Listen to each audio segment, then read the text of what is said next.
Nagmumula sa Presidential Communications Office, kasama ang Philippine Information Agency, Philippines News Agency, Philippine Broadcasting Service, Radyo ng Bayan, IDC, at Telebisyon ng Bayan. Narito ang Radyo Vision.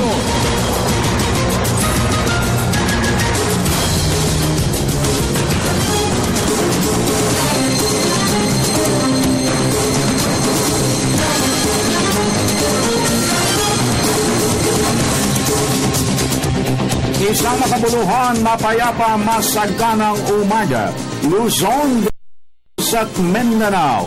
Saan man kayo naroon, ano man ang iyong ginagawa sa mga oras na ito, samahan po ninyo kami sa isa na namang edisyon ng ating Radio Vision sa Media ng Bayan sa araw na ito ng Miyerkules 17 de Hunyo 2015. At kaagapay po natin sa ating PTV4 Telestudio ang bukod tanging mutya, Miss Ara Perez. Good morning, Miss Ara. At dito naman sa ating Radyo ng Bayan Studio, walang iba kung hindi ang patuloy na kumukutik-kutik-tap na nagniningning ang mutya ng Baliwag, Bulacan, ang aking co-anchor lady with a lipstick smile, Miss Vibs. Good morning. Good morning ka, Francis. Magandang umaga po sa lahat ng taga-subaybay ng Radyo Vision. Samahan niyo kami sa susunod na isang oras na pag-ati ng mga pinakamaiinit na balita sa iba't ibang bahagi ng Pilipinas. Ako po ang inyong lingkod, Vivian Gulia. At ang inyo naman pong kaagapay, Francis Cancino, nag-aanyaya sa inyo. Sama-sama tayo till 7 o'clock in the morning sa kabuuan ng ating pagtatanghal on a beautiful Wednesday. Siyempre pa mga kaibigan, kalakip na rin ang pagpapakawala natin ng mahalagang pagbayan at pagtalastas natin sa ilang mga napapanaong isyong nakaguhit sa ilan nating mga pahayagang pangumaga at gayon din naman ang napapanahon at talastasin sa ating hapag ng talastasan sa kabuuan ng ating pagtatanghal. At dyan mga kaibigan, ang anyo pong Radio Vision ay masusubaybayan nyo dito pa rin sa Radyo ng Bayan at sa lahat ng mga himpilan ng Philippine Broadcasting Service, Radyo ng Bayan Nationwide, Luzon, Visayas at Mindanao and worldwide. Kaagapay natin ang ating People's Television Channel 4. At kaagapay rin po natin ang IBC Channel 13. Po kami dyan mamayang alas 12 ng tanghali sa pamamagitan ng isang delayed telecast. At mapapanood nyo rin po kami online sa www.ptv.ph. Mga kaibigan, para po sa mga gustong sumali sa ating talakayan, maaari po kayong mag-text sa aming numerong 0922-358-2679. Huwag lang kalimutan ang inyong mga pangalan at addresses, please. Hindi po namin babasahin kapag walang pangalan at address, in fairness. Okay, tuloy-tuloy na po tayo sa unang sigwada ng ating hihimayin. Alam mo, Vips, na ba yung Torre de... Okay, nagpalabas na ang ating kataas-taasang hukuman ng kautusan na ititigil daw ang konstruksyon. Oo, 46 stories na itong naitatayo dyan sa likod nitong monumento ni Jose Rizal.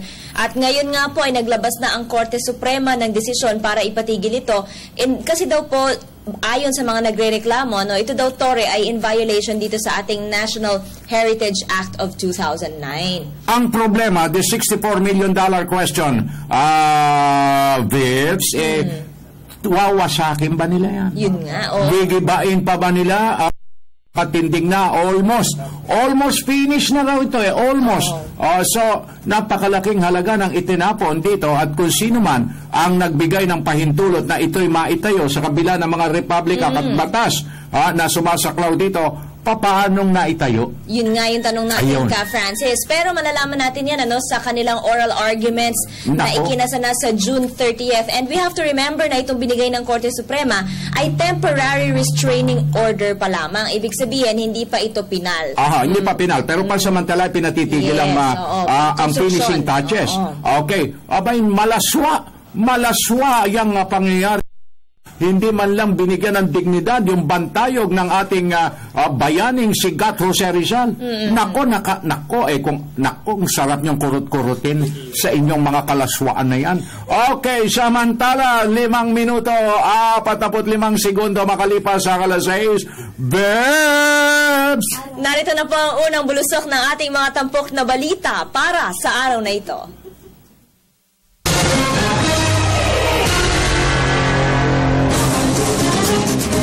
Unang-una sa hanay ng balitaan sa Radyo Vision. Pangulong Aquino muling binigyang diin ng determinasyon ang panukalang Bangsamoro Basic Law. Senate President Franklin Drilon nagsabi na malaki ang maitutulong ng decommissioning para sa pagpapasa ng BBL. Chinese national na si Wang Bo itinanggi na sangkot ito sa panunuhol sa Bureau of Immigration.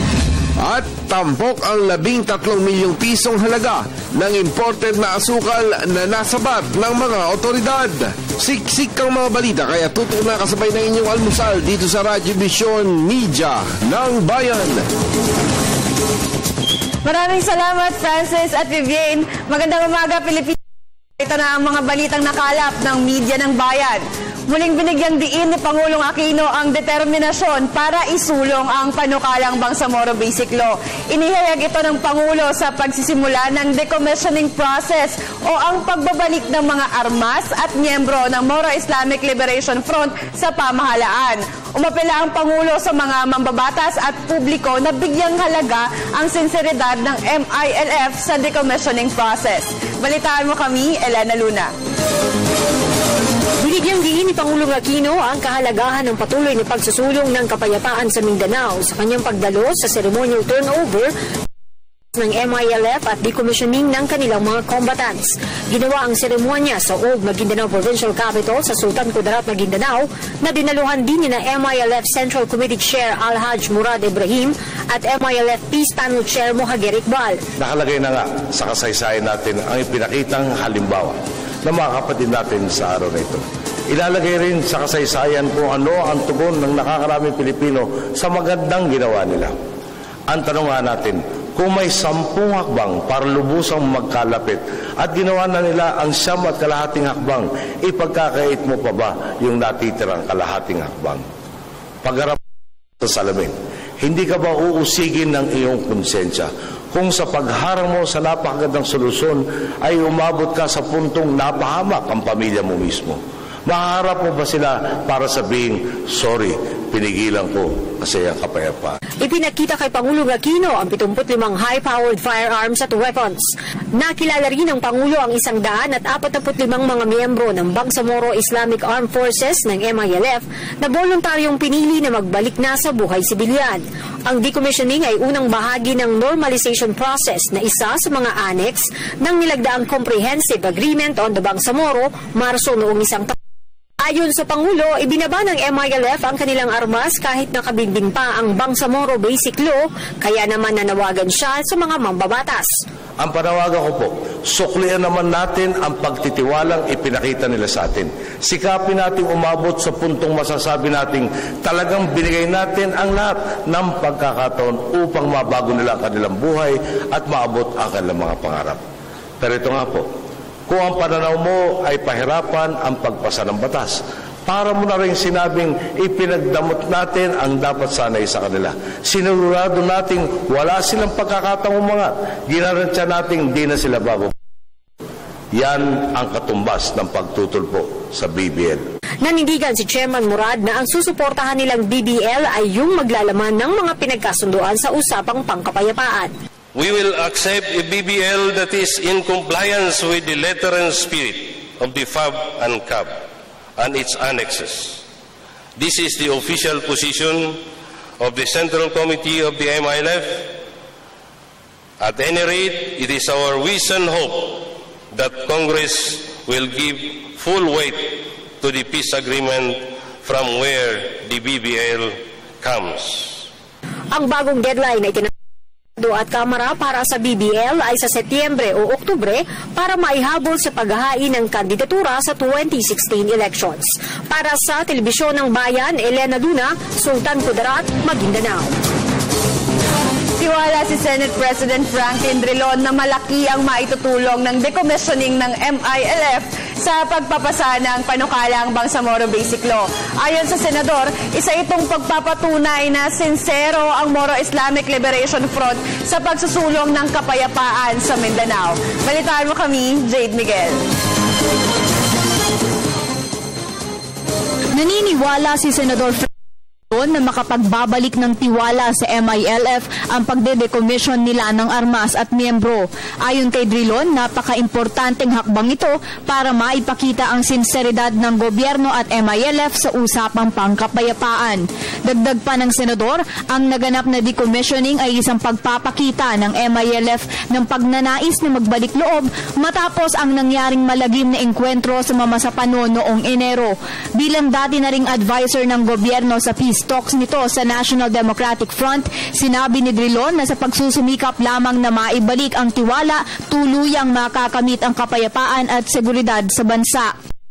Ni Drilon na bagamat hindi lamang ang decommissioning ang susi sa kapayapaan sa Mindanao, isa naman itong hakbang sa hangaring makita ang pag-uunlad sa rehiyon.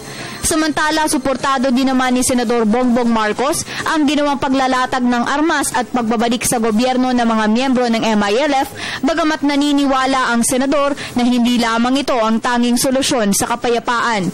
Sa unang bahagi ng decommissioning, tinatayang 55 dekalibreng armas at 20 iba pang armas ang ilalatag ng MILF, habang 145 miyembro nila ang nakatakdang bumalik sa buhay sibilyan. Para sa Telebisyon ng Bayan, Jade Miguel. Samantala, itinanggi ng Chinese national na si Wang Bo ang pagkakasangkot sa umano'y panunuhol sa Bureau of Immigration at mga mambabatas.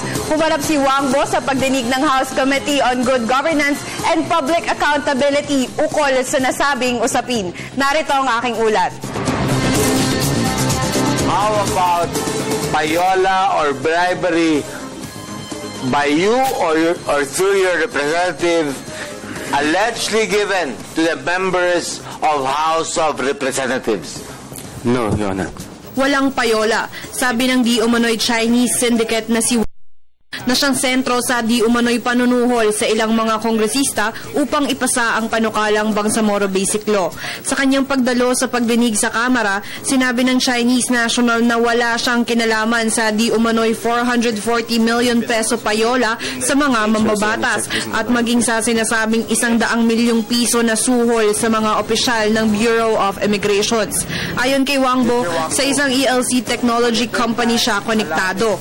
Taliwas sa ulat ukol sa 100 million peso drug syndicate ng Chinese national. Samantala, binigyan ni Representative Elpidio Barzaga ng ultimatum ang journalist na si Christine Herrera hanggang sa susunod na pagdinig upang pangalanan ang mga opisyal na di umano'y nakatanggap ng sinasabing ang barya-baryang suhol mula kay Wang Bo. Kapag hindi niya isiniwalat ang kanyang sources, maaaring ma-cite for contempt si Herrera na siyang unang naglabas ng expose ukol sa di umano'y panunuhol. Pinanindigan ni Herrera ang kanyang inilathala na dumaan daw sa isang masusing verification process at patuloy raw niyang poprotektahan ang kanyang sources. With all due respect, Mr. Chair, I am sorry I cannot reveal my sources and because it will compromise my integrity and it incriminate them also in this case. Samantala, bagaman pansamantalang naka-freeze ngayon ang deportation order kay Wang Bo, kasado pa rin daw ito kung mapatunayang walang kinalaman ang Chinese national sa issue ng suhulan.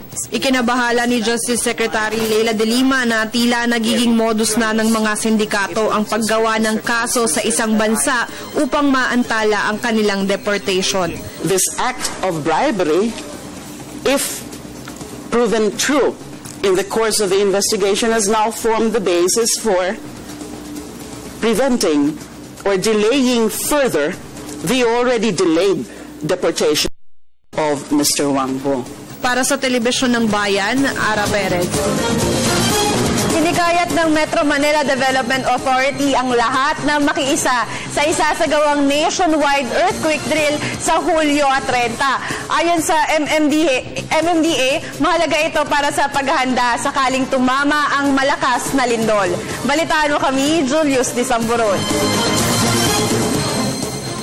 Hinihiling ng Metropolitan Manila Development Authority ang kooperasyon ng sambayanan para sa gagawing nationwide earthquake drill sa ika-30 ng Hulyo. Sa regular na bulong-pulungan, sinabi ni MMDA Chairman Atty. Francis Tolentino na wala nang atrasan ang nasabing earthquake drill, umulan man o umaraw. Ito'y para mapaghandaan ang the big one na siyang hinugna sa paggalaw ayon sa PHIVOLCS. Sabay-sabay na drop, cover and hold, sabay-sabay na pagbabalangkas, pagpapakita ng kanilang evacuation plan sa bawat bahay, sa bawat barangay, sa bawat ospital, at sa bawat eskwelahan. Kaya nga yung hinihiling ko, seryosohin natin. Tatagal ng 1 oras ang nasabing drill mula alas 10:30 hanggang alas 11:30. Isa sa himpapawid din sa telebisyon ang aktwal na drill at mapapakinggan sa radyo ang tunog ng nagbabagsak at maging ang sirena ng ambulansya. Tutunog din ang mga kampana ng simbahan sa Kamaynilaan bilang pagpapakitang nagsisimula na ang drill. Sakali namang abutan sa kalsada, maaaring tumabi ang mga motorista sa isang safe place malayo sa mga poste o di kaya posibleng fallen debris. Pwede naman niyang i-execute yun kahit nasaan lugar siya. Kaya nga drill Pag aktor na lindol, talagang ganun ang mangyayari. Nakaiwan mo na yung sasakyan mo. Kasalukuyan na din nakikipag-usap ang pinuno ng MMDA sa ilang negosyante hinggil dito. Magtatalaga ng 4 na kwadrant ang MMDA sa NCR na siyang magsisilbing evacuation post ng mga otoridad. Ilan sa mga ito ang Intramuros Golf Course sa Maynila, Veterans Golf Course sa Quezon City, Villamor Golf Course sa Pasay City at maging ang Santolan Depot. Meron tayong binuksan na website, marami nang nag-register na magpa-participate. Habang lumalapit siguro yung oras, paliliwanagin natin yung detalye kung ano yung gagawin. Sa oras ng kalamidad, bukod sa pagiging kalmado ay mangibabaw sana ang bayanihan at pagtutulungan sa bawat isa. Para sa Telebisyon ng Bayan, ako si Julius Bisamburon. Isang demolisyon naman ang isinagawa sa Santa Mesa sa Maynila. Bigyang daan ang isang drainage project sa lugar. Balitaan mo kami, Julius Bisamburon. Isa si Aling Emily sa nasa 100 pamilyang apektado sa nangyaring forced demolition sa Sarmiento Street, Bimapa, Santa Mesa, Manila. Siya at ng kanyang pamilya ay maluhaluhang pinagmamasdan ang kanilang bahay na ginigiba. Gulat din kami, hindi namin naakalain na ganito ang agad ang mangyayari. Kasi unang-una nasa kaso Kami na lang muwang magbabakbak ng sarili namin ng bahay. Sa pinakahuling assessment ng Manila City Engineering Office, magpapatuloy ang ginagawang demolisyon hanggang sa maalis ang mga tahanan para bigyang daan ang concreting ng isang drainage project. Ayon kay City Engineer at Demolition Team Leader Joseph Bulano, sa kabila ng pagmamatigas ng ibang residente na hindi makisamang gibain ang kanilang tahanan, ay itutuloy pa din nila ang paggiba sa mga ito. Ito kasi ani ay dumaan naman sa tamang proseso ng batas. May social preparation kami. Siyempre, may ginawang pag-inspection sa lugar. In fact, ito kasi may project dyan. So, hinahantay na lang na ma-dismantle yung mga kabahayan para makapag-start na yung project. May relocation sila, Pandi, Bulacan. Mas maganda ani Bulano na mag-volunteer demolition ng mga naninirahan dito. Samantala, hindi inaasahan sa kalagitnaan ng demolisyon ang pagharang ng isang residente kay Bulano na pumasok sa Sarmiento Street.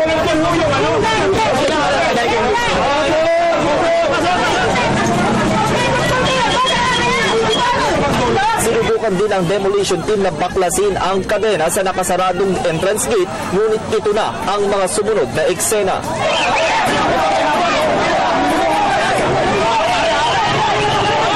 Agad din namang humupa ang palitan ng maiinit na salita ng demolition team at residente nang awatin na ito ng mga kagawad ng Manila's Finest. Para din naman matiyak iral ang daha sa demolisyon, maging ang anumang paglabag sa karapatang pantao ay naandito din ang mga tauhan ng Commission on Human Rights at Presidential Commission for Urban UR. Para sa Telebisyon ng Bayan, ako si Julius Bisamburon. At yan na muna ang mga ulat para sa sandaling ito. Balik na sa inyo, Francis at Vivian. Maraming salamat. at Ara Perez. 20 minutos, 20 segundos makalipas ang alas 6. Veps, pakibukas ang ating aparador ng message center, please. Yes, good morning po. Binabati ko ang Manait family sa Lumapaw, Canlaon City. Nanonood po ako sa inyo. Loveline Manait ng Palawan. Maraming salamat po. Thank you. Good morning po, Ma'am Vivian, Sir Francis. Pabati po ng advanced happy birthday sa anak kong si Lance Iadan at happy viewing sa mga kapatid kong sina Richard Lopena and family at kay Janet Lopena sa Quezon City. Mula po yan kay Jonalyn Lopena ng Sulat, Eastern Samar. Congratulations po sa SOS Children's Village Tacloban sa kanilang ika-45th year anniversary. Mula po kay Claro Francisco ng IBC Channel 6 DYMP Radio ng Bayan, Palolete. Okay, mula sa Nueva Vizcaya, Sagum Salak Pulintan, Prado Family of Pampanga. Thanks, Lynn po ng Imos. God bless. Oy, eto na naman yung ating viewer and listener.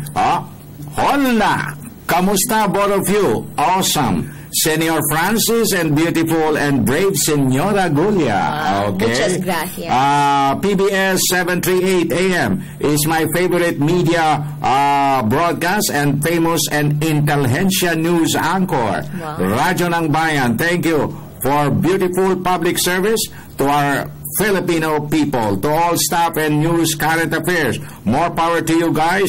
Eduardo Covas from Spain, European Union. Hola, muchísimas gracias, senyor. Okay, tuloy-tuloy tayo. Ang batas ay batas. Dapat gibain yon. A law is applicable to all. If not, none at all. Aba, ipairali ng batas. Tama. Lalo na sa mga ew. Okay, 22 minutos, 22 segundos makalipas ang alas 6 at sa puntong ito, Vips, ilarawan muna natin ang sitwasyon ng ating mga lansangan para sa kapakanan ng ating mga motoristas na nag-out pa rito. At yan ay sa pamagitan ng ating the one and only one, Julius Loverboy Desam. Good morning, go.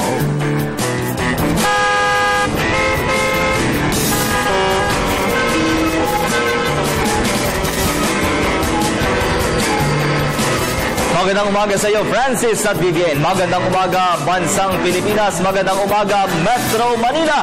Sa punto pong ito, atin na pong silipin ang pinakahuling lagay ng mga pangunahing kalsada sa tulong ng MMDA Traffic Metro Base. Unahin po natin ang bahagi po ng EDSA Pituazon sa lungsod po ng Quezon. Sa mga sandali pong ito ay unti-unti na pong tumataas ang volume ng mga sasakyan sa bahagi po ng southbound lane hanggang patungo po yan ang area po ng Makati. Nagiging maluwag pa naman po hanggang sa mga sandali pong ito ang bahagi naman po ng northbound lane at gayon din po ang service road na papasok ng Araneta Center at ng Cubao. Kaya't yung mga motorista natin na babagtas dyan, abay magiging positibo pa ang kanilang vibe sa pagdaan sa nasabing mga daanan along Pituazon area.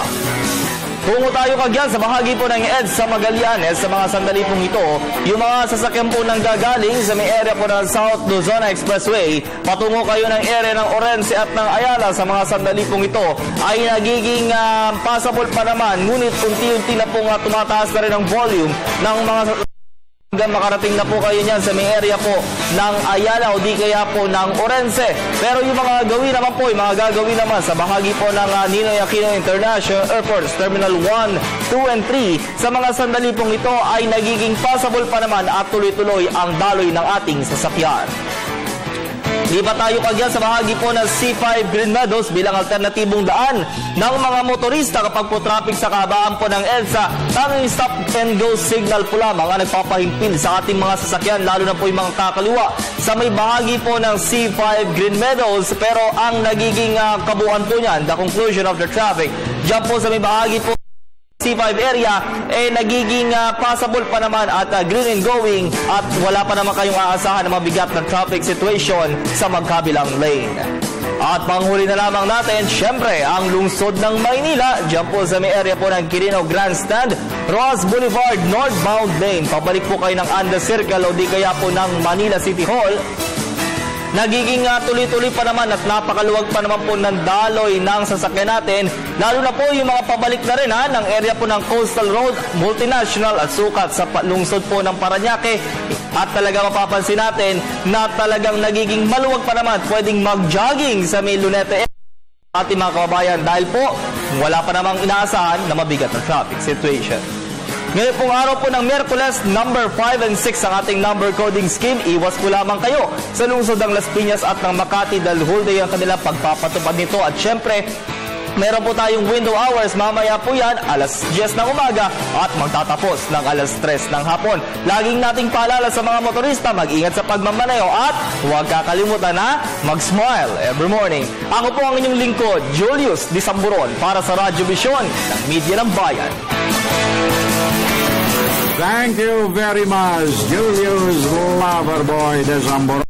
Nagatid sa ating orasan, 26 minutos, 6 segundos makalipas ang alas 6 at sa puntong ito, Verbs, buksan natin at paranin ang unang segwada ng ating Provincial Roundup.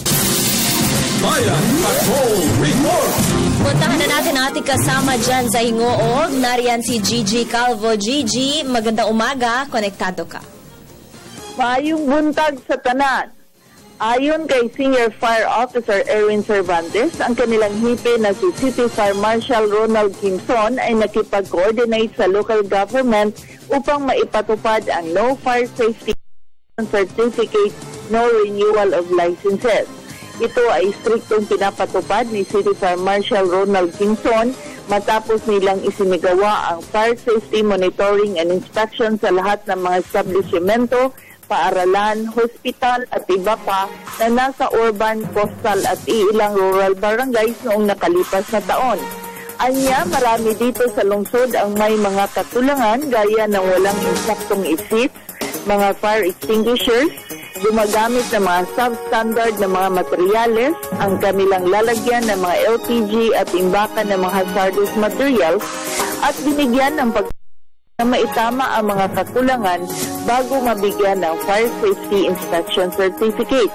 Napag-alaman mula kay Senior Fire Officer Erwin Cervantes na walang sinuman na makapag-renew o kaya makakuha ng kanilang mga business permit mula sa Licensing Division ng Local Government kung walang maipakitang FSIC mula sa tanggapan ng Bureau of Fire upang maiwasan ang problema, lalong-lalo na kung sino ang dapat managot sa mga di inaasahang pangyayari, lalong-lalo na ang safety at seguridad ng mga occupant ng mga gusali.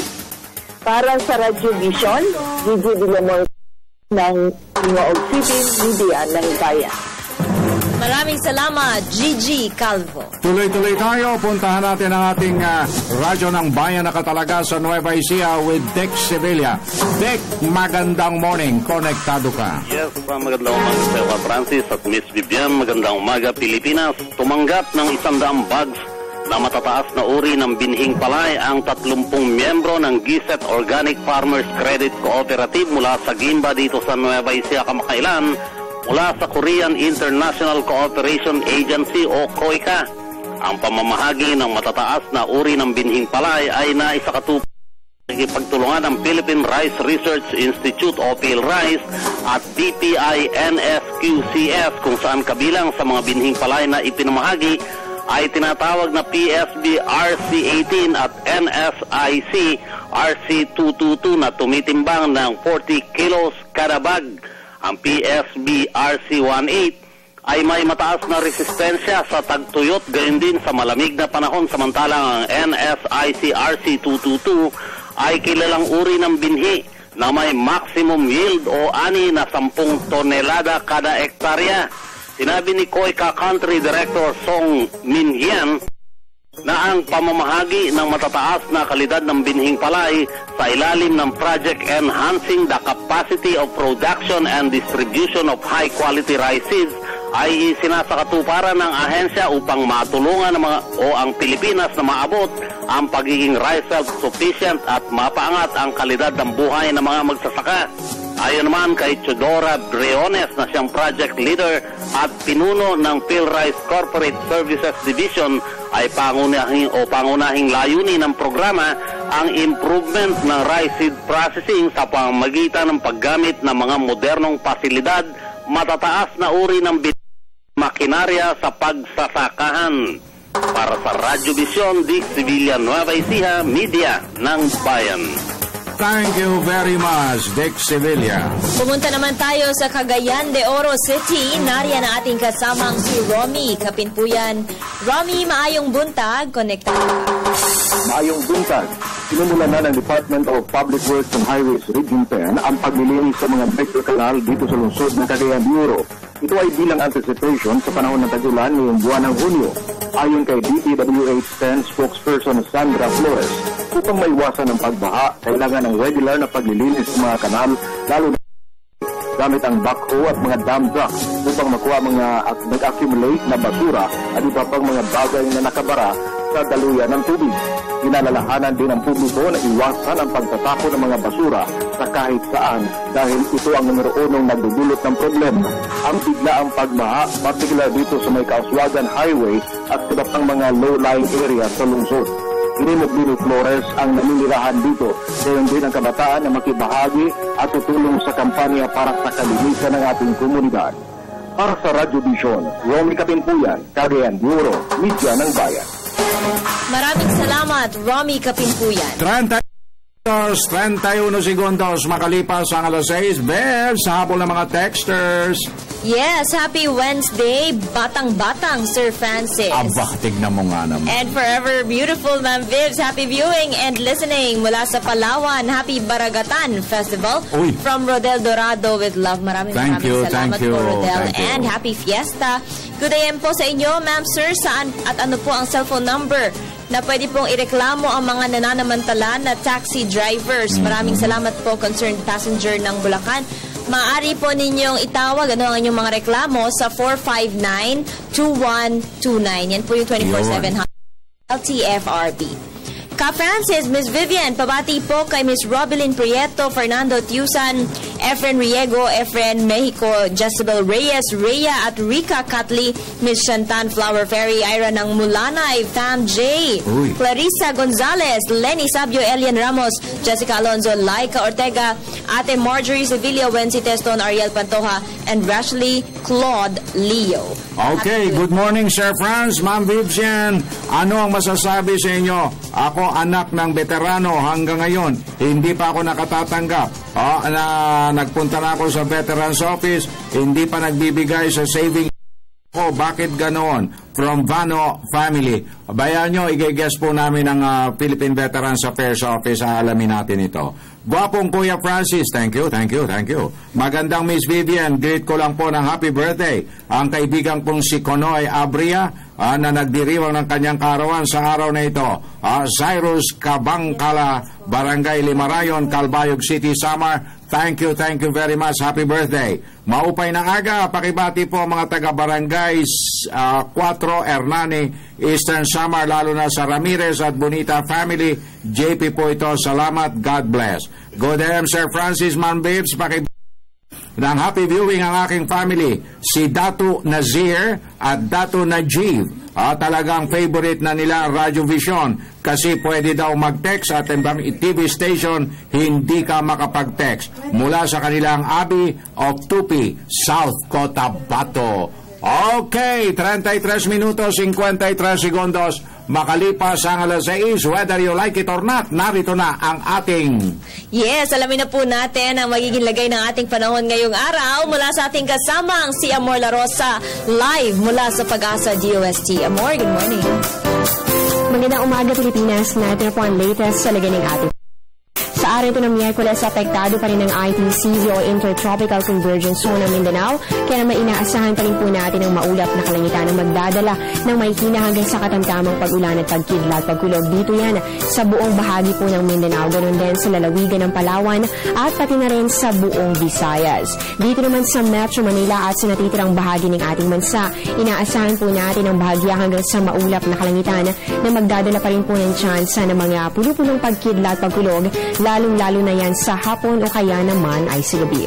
Samantala, bagamat maulang panahon ang naranasan sa ilang bahagi ng bansa kahapon, may ilang mga lugar pa rin naman ang nakaranas ng mainit. Sa katunayan, umabot pa po ng 38.3 degrees Celsius ang temperatura dito yan sa May Tuguegarao City. Sinundan naman po ito ng 36.3 degrees Celsius dito yan sa Cabanatuan City. Sa Subic, Zambales, naitala naman po ang 36.3 degrees Celsius din, habang sa Apari, Cagayan 35 degrees Celsius. Sa Naiya, Parañaque, umabot po ito ng 34.9 at sa Vigan, Ilocos, yan po'y umabot naman ng 34.8 degrees Celsius. Kung ganito kainit kahapon, paano naman kaya ngayong araw? Ayon po sa heat index forecast ng Pag-asa, unahin po natin for Metro Manila. Aabot po ng 39.4 degrees Celsius. For Metro Cebu, yan po degrees Celsius, at para naman sa Metro Davao, inaasahan po natin ang 35.6 degrees Celsius. At nito para naman sa mas detalyadong agwat ng temperatura, narito po ang inaasahang agwat ng temperatura sa iba't ibang bahagi ng bansa. Unahin po natin sa Luzon, para po dito sa Baguio City, meron po kayong 17 to 23 degrees Celsius, habang dito naman sa Olonga po mataas po ang temperatura ngayong araw, kaya asahan po ninyo ang mainit na panahon. Inaasahan ng 27 to 36 degrees Celsius. Dumako naman po tayo sa Visayas. Para po sa Iloilo at Bacolod, meron po kayong 25 to 32 degrees Celsius, at ganito yung pong inaasahan temperatura sa Metro Cebu. At puntahan naman po natin ang Mindanao area. For Metro Davao, asahan po ninyo ang 25 to 32 degrees Celsius, habang dito naman sa Cagayan de Oro, makakaranas po kayo ng 24 to 31 degrees Celsius. At yun po ang latest sa lagi ng ating panahon para sa Radyo Vision. Ako po si Amor La Rosa mula dito sa Pag-asa DOST Media ng Bayan. Maraming salamat, Amor La Rosa. 36 minutos, 56 segundos makalipas ang alas 6. Yes, narito na po ang palitan ng piso kontra dolyar at iba pang foreign currencies hatid sa atin, sentral ng Pilipinas. Kada US dollar po ay may palitang 45 pesos and 26 centavos, Japanese yen 0.37 centavos, UK pound 70 pesos and 38 centavos, Canadian dollar 36 pesos and 78 centavos, Australian dollar 35 pesos and 13 centavos, Real 12 pesos 0.07 centavos, Dinar 120 pesos 0.05 centavos, at Euro 51 pesos 0.07 centavos. Ang palitan po yan ay atid sa atin ng Bangko Sentral ng Pilipinas.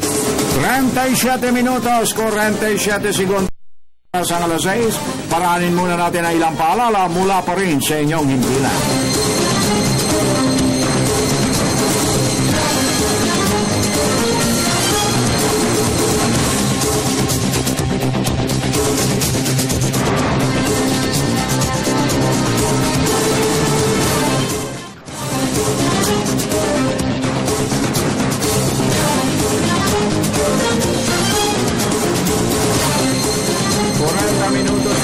Segundos makalipas ang alas.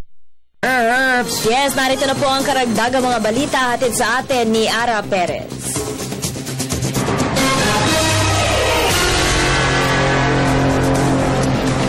Maraming salamat, Francis at Vivienne. Tiniyak ng Pharmaceutical and Healthcare of the Philippines ang kahandaan nito mula sa Middle East Respiratory Syndrome o MERS. Ayon sa ahensya, patuloy na nakikipag-ugnayan ang kanilang mga miyembro sa mga kinauukulang ahensya ng gobyerno upang mapagandaan ang mga nakamamatay na sakit tulad ng MERS-CoV.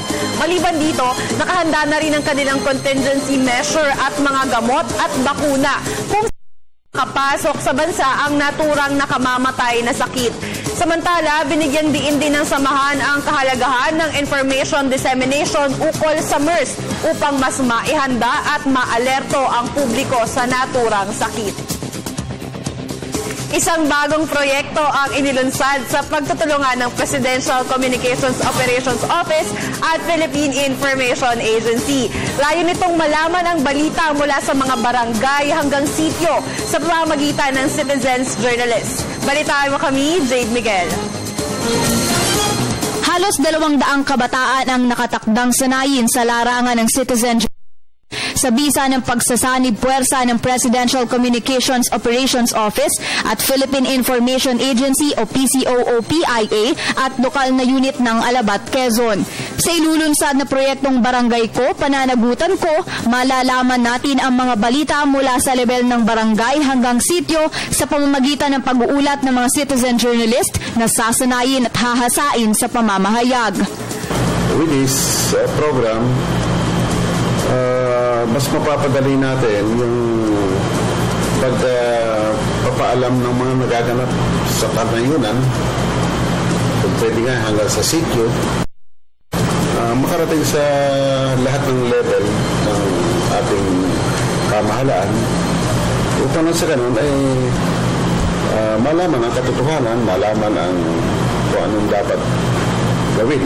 Nakatakdang ilunsad ang training at proyekto sa Hunyo 25 sa bayan mismo ng Alabat. Ayon sa Mayor ng Alabat, Quezon na si Fernando Mesa, mahalaga na malaman ang sitwasyon sa ibaba para makita ang epekto at kung bumababa sa sityo at barangay ang mga programa ng gobyerno. Bukod pa dito, malalaman din natin mula sa mismong mga residente ng isang lokal na unit ang kanilang mga pangangailangan ng sagayon. Maabutan sila ng tulong at maresolba ang mga pangunahing problema nila sa lugar. At yan din ang nakikita kong magsusulong para kung ano man yung mga programa ng national ay mas madaling makababa. Ang daming programa ng national eh. Ang problema natin, kailan pa yung bumababa? Paano nakakababa? So But with this program, makikita kagad sa taas, ito pala yung sitwasyon doon sa baba. So, mabibigyan nila ng priority yung mga programa dapat maibaba kagad. Ma-follow up yung programa na yon na maramdaman talaga kagad sa baba. Bilang Las Municipality, ang pamunuan ng Alabat, Quezon ay umaasa na sa hakbang na ito ay makapagdudulot ng pagbabago hindi lamang sa kanilang lugar, kundi pati na rin sa buong bansa. We need to effect changes. We need to effect reform. And yung daang matuwid ng ating Pangulo ay mas madali ang maisusulong, mapalalakas at magkakaroon ng sustainability with the help of the youth. Para sa Telebisyon ng Bayan, Jade Miguel. At yan na po mga balitang nakalap ng Media ng Bayan. Balik na tayo sa Radyo ng Bayan Studio. Maraming salamat, Ara Perez. 44 minutos, 44 segundos makalipas ang alas 6 ay kalawang sigwada ng ating Provincial Roundup. Puntahan natin kagad ang Radyo ng Bayan, Borongan, Eastern Samar with Pen Pomida. Penelope, mayong buntag, konektado ka. Salamat nga na maupay nga aga ka Francis at Miss Vivienne. Ipinagdiriwang ng Borongan ang ika-8 taong pagkakatatag bilang lungsod sa pamamagitan ng isang linggong selebrasyon mula 15 hanggang 20 ng buwang kasalukuyan. Kabilang sa mga aktibidad na inihanda ang isinagawang parada Lunes at ang sports competition na magtatapos nitong kasalukuyan ding dinaganap ang agri-fair sa pangunguna ng Office of the City Agriculturist. Nakatakda ring isagawa ang doodle fight ng mga opisyal at kawani ng pamahalang lungsod at ang search for LGU King and Queen sa City Plaza ngayong Biyernes. Magtatapos ang selebrasyon sa pamamagitan ng isang Thanksgiving Mass sa June 20 at Mass sa wedding na ipatutupad ni Mayor Maria P. Abunda sa City Hall lobby. Para sa Radyo Vision, Pen Tumida ng Borongan Eastern Samar, Media ng Bayan. Thank you very much, Penelope Pomida. Pumunta naman tayo sa Baguio City. Nariyan ang ating kasamang si Andre Amadeo. Andre, naimbagabigat, konektado. Naimbagabigat, Vivian and Francis. Kailangan kumilos ang Kongreso ng Pilipinas upang protektahan ang soberenya ng bansa sa pananakop ng bansang China sa West Philippine Sea sa pamamagitan ng pagpasa ng resolusyon na tumutulig sa dito. Itong tuwirang inayag ni Atty. Lorna Capunan sa panayam ng Radyo ng Bayan Baguio. Si Atty. Capunan ay isa sa mga aktibong tumutuligsa sa pangangamkam ng China sa mga isla na sakop ng exclusive economic zone ng bansa. Ayon kay Capunan, hindi dapat na ang Pangulo lamang ang kumikilos kasama ang Department of Foreign Affairs na nagkahain ng reklamo sa United Nations. Ang aksyon ng dalawang kapulungan ng Kongreso ay kailangan upang ipagkakaisa ang sambayan ng Pilipino na protektahan ang kanyang teritoryo. Dapat isantabi ng mga politiko ang kanilang interes sa nalalapit na halalan na wala silang makuha na tulong pinansyal sa mga negosyanteng inchik. Kung walang pagkilos ang mga mambabatas ay tiyak na magiging agresibo pa ang China na kamkamin ang mga teritoryo na sakop ng 9 dash line map na inilabas nila kamakailan. Para sa Radyo Vision, ito po si Andre Amadeo ng Baguio City, Media ng Bayan. Maraming salamat, Andre Amadeo. Puntahan na natin ang Radyo ng Bayan Batanes with SP Argonza. SP, magandang morning, konektado ka.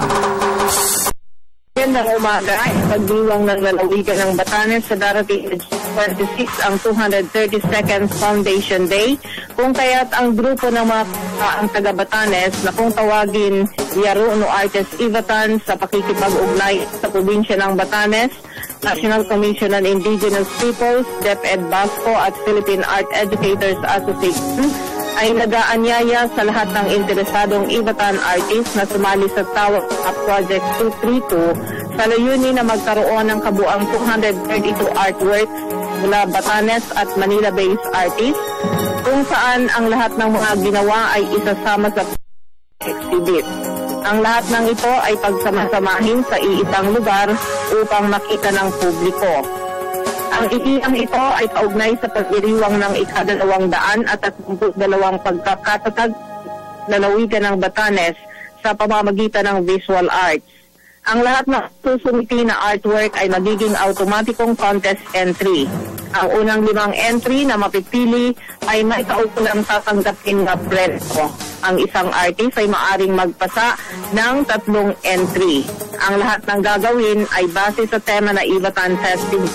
May hanggang Sabado, June 20, maaring tanggapin lahat ng isasali sa kompetisyon. Para sa Radyo Vision, SPR Gonza ng DWBT Batanes, Media ng Bayan. Thank you very much sa Radyo ng Bayan Batanes. Nagatid sa ating orasan, 48 minutos, 58 segundos. Makalipas ang alas 6.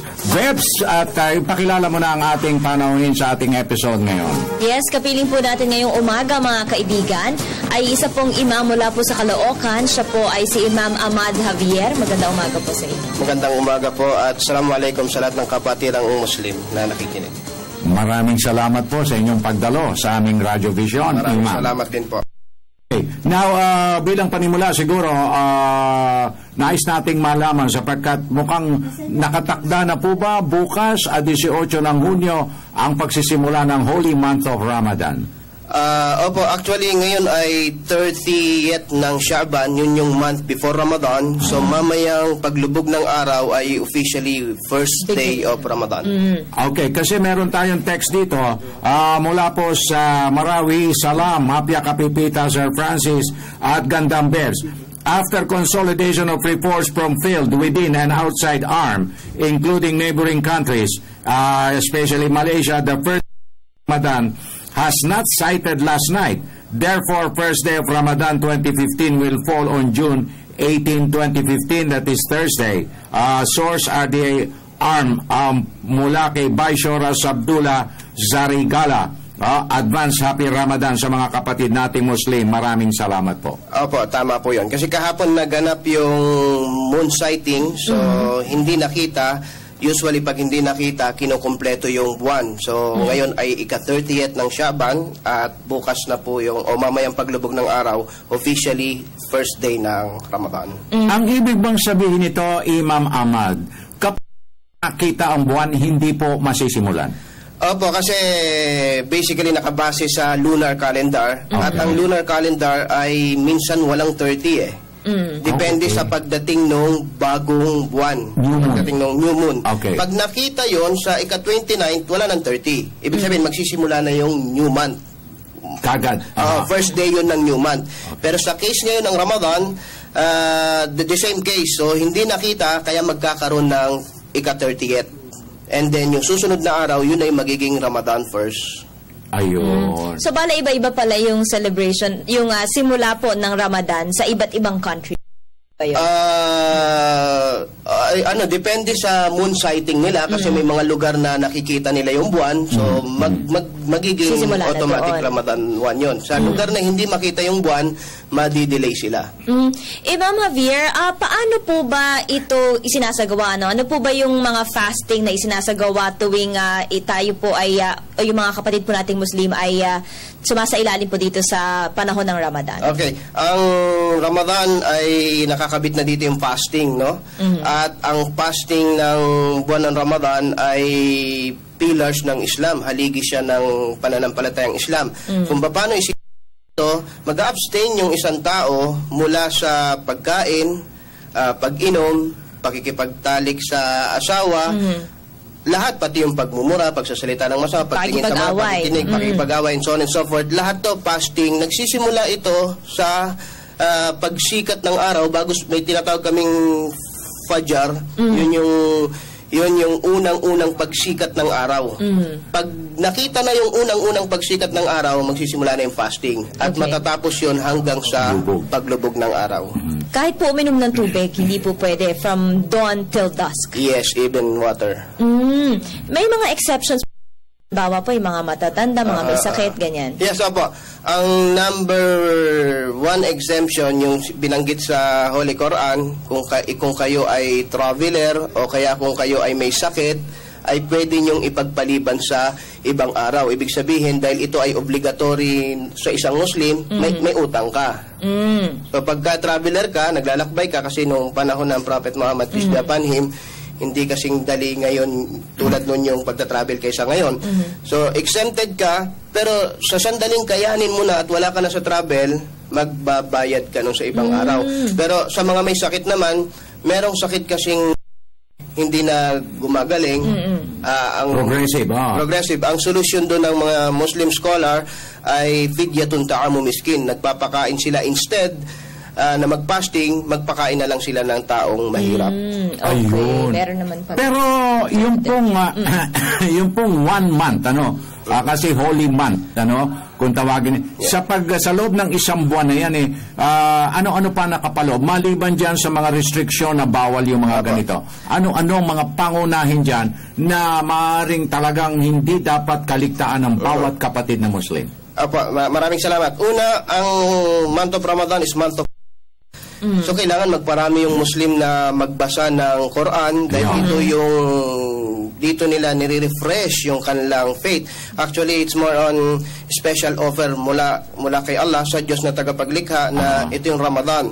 Dinodouble niya yung reward. Pag nagbigay ka ng charity at ginawa mo sa Ramadan, kung nag-expect ka ng reward sa creator mo dito sa Ramadan na dodoble. So, yan yung isa sa katangian ng Ramadan. Ito ay buwan ng Quran na pinapadami nila yung pagre-recite nila ng Quran. Yung salita ni Allah. And then, dagdag ko rin, bukod sa 5 times prayer a day, 5 times. Pag Ramadan, meron pa kaming tinatawag na Salatut Tarawih. Na pagkatapos nung ika-5th na pagdarasal, ay nagdarasal pa kami sa gabi. Depende sa mga imam. May mga imam na nagdarasal ng 30 minutes. Yung iba umabot ng 1 hour. Sa Saudi Arabia may mga 2 hours. So, extra na pagdaragdag na pagsamba para lamang sa buwan ng Ramadan.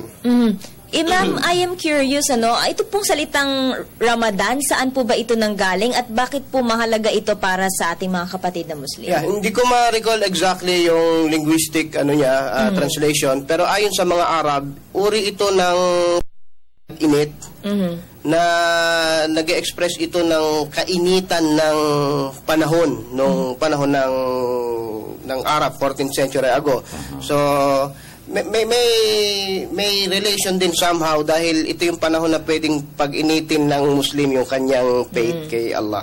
Ayun, At pero talagang isipin mo, Vibs, kung sa pananampalatayang Katoliko o Kristiyano meron tayong Holy Week, sa ating mga kapatid na Muslim, Holy Month of Ramadan, napakahalaga. Pero diyan po ba kapag ang isang kapatid na Muslim ay hindi nakaayon sa talagang inaasahang dapat niyang gampanan sa panahon ng Ramadan, ano po ang magiging, kumbaga meron po bang kaparusaan o meron ba siyang mga ikangay dapat na maging pagsisisi sa kanyang ginawa?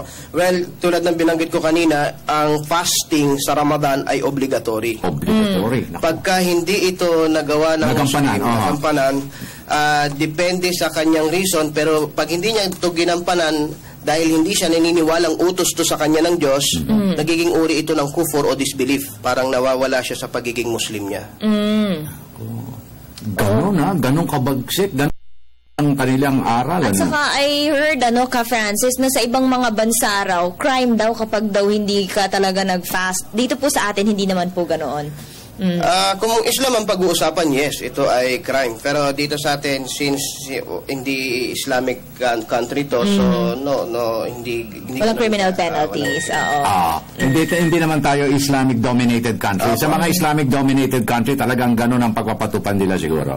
I think so. Okay. Now, meron ka bang, Imam Ahmad, meron ka bang espesyal na mensahe, panawagan sa ating mga kapatid na Muslim as we are about to face the holy month of Ramadan? Maraming salamat po. Gusto kong kunin yung pagkakataon dahil pag Ramadan, tayong mga Muslim nagpa-fasting at napakagandang blessing kasi mga kasama natin sa eskwelahan, sa trabaho, nagtatanong sila ano yung Ramadan. Ibig sabihin, nabubuksan yung pintuan ng pag-i-inquire sa mga Muslim kung ano ginagawa nyo.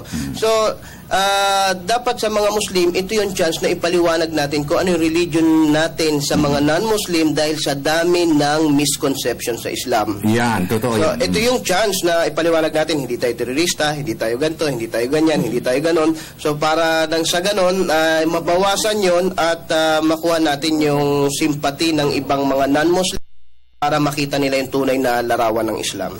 Maraming salamat po, Mr. Ahmad.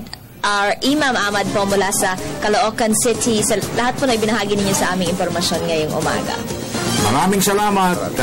Assalamualaikum. Okay, balikan na natin dyan sa PTV Telestudio sina Ara Perez at Julius Disampuron.